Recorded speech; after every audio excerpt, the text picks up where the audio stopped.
Guys, আজকে আমরা যাচ্ছি একটা অষ্টমপুর বাড়ি খেতে। চলুন আমরা দিকে সাথে নিয়ে যাই। এখন আমরা বাবার গাড়িতে করে অষ্টমপুরের দিকে রওনা হচ্ছি। অষ্টমপুরে পৌঁছালাম, কত লোক দেখুন। তারপরে ভাত দিল অষ্টমপ্রহরে, ডাল, তারপরে শাকের চচ্চড়ি, বাদাম টাদাম দিয়া, তারপরে শুক্তো, বড়ি, তারপরে চাটনি দিল।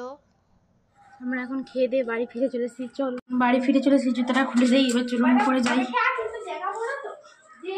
করে যাই।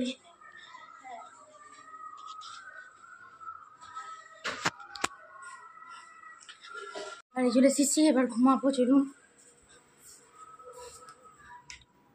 বাড়ি ফিরে চলে এসেছি, এবার এসিটা চালিয়ে এবার আমরা ঘুমাবো। এবার ঘুমানো যাক, তারপরে আবার আপনাদের সাথে দেখা করছি বিকাল বেলায়।